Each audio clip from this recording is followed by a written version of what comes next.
Assalamualaikum warahmatullahi wabarakatuh. Selamat pagi anak-anakku semuanya kelas 10 AKL 1 dan 10 AKL 2 yang semoga di pagi hari ini kalian sehat walafiat, tetap patuhi protokol kesehatan dan jangan lupa stay healthy and stay at home. Baiklah, di hari ini Ibu Ana akan memberikan materi etika profesi yang nantinya akan kalian dapati selama satu semester dan di semester 2 pun akan berlanjut mata pelajaran yang sama yaitu etika profesi. Baiklah, sebelum kita memulai pelajaran pada hari ini ada baiknya kita mengucapkan basmalah. Bismillahirrahmanirrahim. Baiklah, kita buka di buku kalian. Kalian lihat di buku kalian yang ini etika profesi ya. Etika profesi kalian lihat di sini ada pengertian industri jasa keuangan. Ya, kalian lihat industri jasa keuangan. Pengertian industri itu apa sih? Kalian lihat di halaman 6-nya ya dan di halaman 7. Industri adalah suatu usaha atau kegiatan pengolahan bahan mentah atau barang setengah jadi menjadi barang jadi yang memiliki nilai tambah untuk mendapatkan keuntungan. Jadi industri itu adalah suatu usaha yang menghasilkan bahan dari bahan mentah menjadi barang setengah jadi dan endingnya adalah bahan jadi. Itu namanya industri. Ya, jadi industri itu usaha atau kegiatan yang mengolah bahan yang belum jadi nih menjadi setengah jadi dan menjadi barang yang jadi. Tentunya untuk mendapatkan keuntungan. Oke, kita lanjut yang kedua, karakteristik jasa. Lihat di halaman 7 bagian bawah. Ya, karakteristiknya adalah apa saja? Yang pertama, intangibility atau tidak berwujud. Tidak berwujud itu artinya tidak bisa disentuh, dilihat, dirasakan, didengar, atau dicium sebelum dibeli. Artinya gini loh, kalau barang itu kan berarti produk. Ya, kalau barang itu berarti produk. Tapi kalau jasa itu adalah pelayanan. Otomatis pelayanan itu ya tidak bisa disentuh, dilihat, dirasakan. Tapi kalau produk itu bisa dirasakan, bisa dilihat bentuknya. Itu produk. Misal produk handphone, produk kan, itu bisa dilihat, disentuh, gitu kan, didengar, bisa dicium, sama seperti makanan.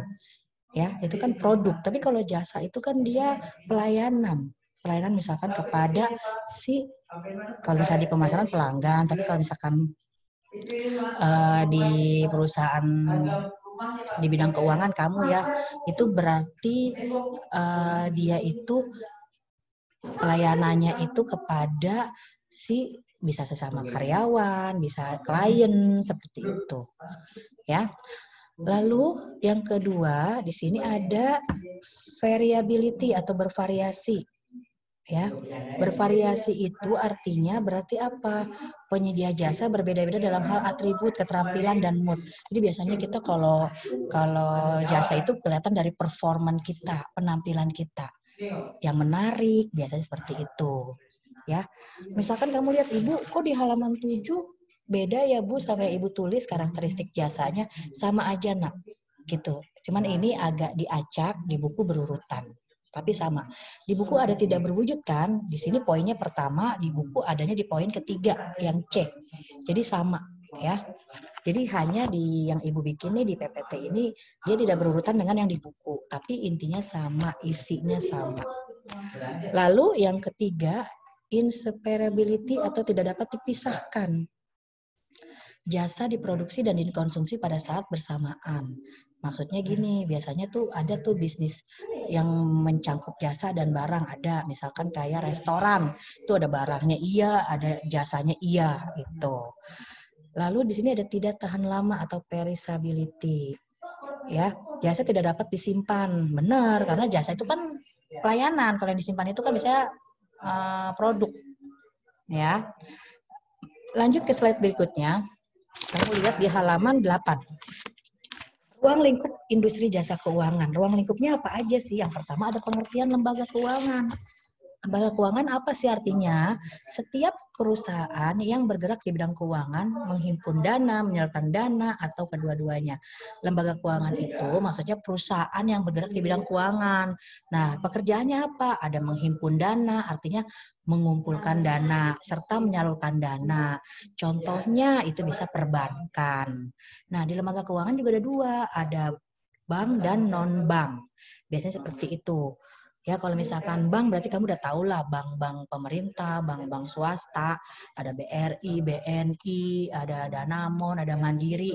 Itu kan itu yang banknya bank swasta ya. Kalau yang bank pemerintah tuh ada DKI, BRI, BNI gitu ya. Itu. Jadi lembaga keuangan ada dua, yang keuangan bank dan non bank. Kalau non bank itu ada asuransi, ada pegadaian seperti itu, ya. Nah, kegiatan utamanya dalam lembaga keuangan apa sih? Membiayai permodalan suatu bidang usaha di samping usaha lain atau menampung uang untuk sementara waktu. Ya, biasanya ini adanya koperasi seperti itu. Oke, yang terakhir kalian lihat di halaman 8, akuntansi perusahaan jasa. Akuntansi perusahaan jasa, ya.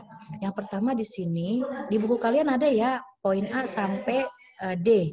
Tapi ini Bu Ana bikin secara skema, ya. Yang pertama ada bukti transaksi. Bukti transaksi ini banyak ya, biasanya tuh bukti transaksi itu nanti ada invoice atau ada kwitansi seperti itu. Nah, di sini ada lagi yang kalian lihat nih ya. Di sini karakteristik akuntansi perusahaan jasa ada di sini kan, melakukan transaksi keuangan. Nah, ini kan ada tentu ada jurnal umum, pembuatan jurnal. Ya, nanti ini hubungannya sama pelajaran akuntansi ya.